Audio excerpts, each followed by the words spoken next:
Hey everybody, hope you're doing well. On today's show, I'm just going to address a couple questions I haven't yet from a couple people out there on Facebook, some friends, some family. Yeah, that's about it. Just going to be a quick one. I'm sitting here drinking a lot of coffee, feeling a little antsy. That's good. So yeah, let's see what we got.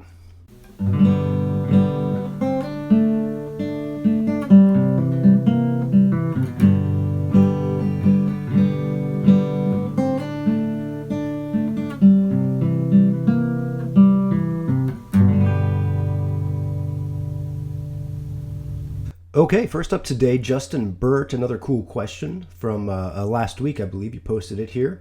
The question is, what do I think of the new James Webb telescope launching next year, and what will it be able to show us?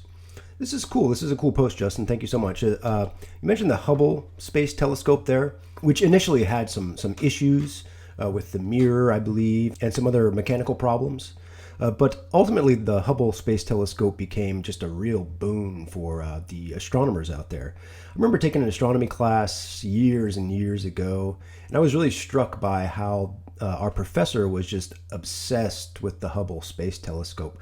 I didn't realize why until we really got into some of the images and what astronomers have learned from Hubble. Some of these images, like the one that you posted, are just amazing. I remember that picture very vividly, kind of being blown away by it. Like, wow, oh my God, it looks so fake, you know? But this new one, the James Webb telescope, and I'll post an image here. There you go. So that's like the differences between the mirrors on these telescopes, which is really what gives it the power to see so far out there into the universe. Well, Justin, I would imagine this will be a lot like Hubble. 20 years from now, astronomers will talk about James Webb in the same way. How much they learned from it. We'll be gawking, sharing images from this telescope, much like you did with that Hubble image you shared on my Facebook timeline there.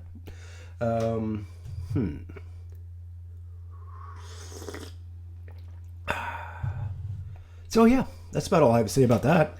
I love astronomy, the physics behind it, the astrophysics, how light travels and all that stuff has always been a little tough for me to grasp. But whenever you can learn about the universe and turn back and learn about the planet from above, I think it's a great thing. So that's exciting. Thanks for bringing that to my attention. I'll be looking for that James Webb telescope in the future. And yeah, let's see. Hopefully we get some great images. Next up, we've got another question from my cousin Amy. This is one that she posted about on Facebook a while back and tagged me in the comments. Basically, she's wondering when and why money became more important to us than life. I feel like, Amy, you were perhaps a little frustrated with this push to get back to normalcy during this COVID crisis. These protesters, politicians trying to force the issue, when a lot of people, public health officials, and people in the general public are basically concerned that preemptively going back to normalcy could cause a second big wave, a second outbreak this summer, and heading into next winter, we'll have an even more devastating outbreak. So yeah, I think that the main thing here is that there are a lot of people out there who are worried that the cure for COVID, the social distancing, the shutting down of our economy, may actually end up being worse than the virus itself. And I think this is a legitimate concern, but we just don't know. There's so much up in the air right now. It feels like at times we're getting to the point where people are saying that the cure for the cure for the cure for the cure might end up being worse. You just start to get sucked down this rabbit hole. There's so much different information coming out from our officials, from health officials, from people in the media. It's really tough to really get a grasp on this stuff. So yeah, I don't know that people out there are really putting money above lives. We know that greed is a bad thing. There's a reason it's one of the 7 deadly sins. So obviously we don't want to make it policy to start doing that. But I think, Amy, if you sit down and actually talk to people about an issue like this,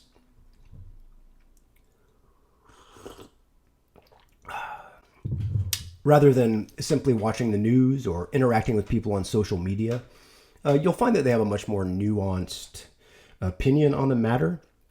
It's really important, I think, especially in this day and age. The way we communicate has changed so much that we just get this feeling that people are crazy at times. They're so set in their ways. They dig their heels in. They push really far to the left or really far to the right.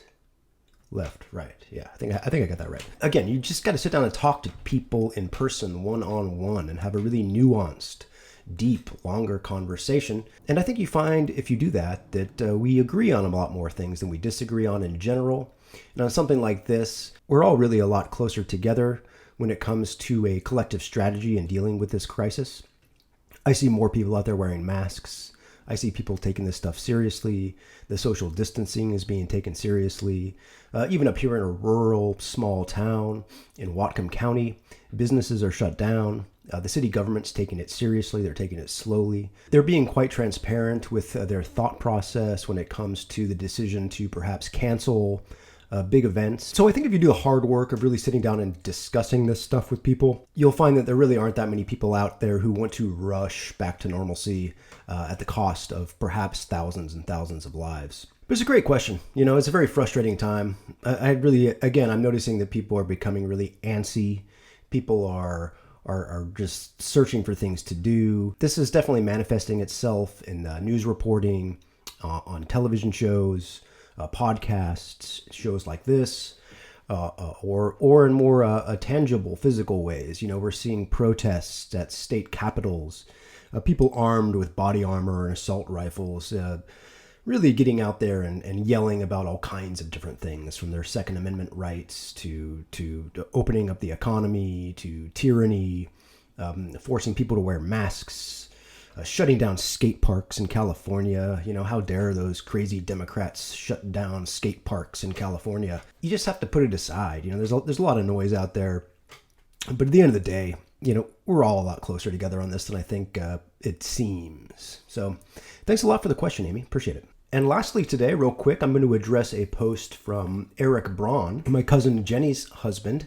Really cool guy. He wants the top 4 favorite baseball players from my lifetime.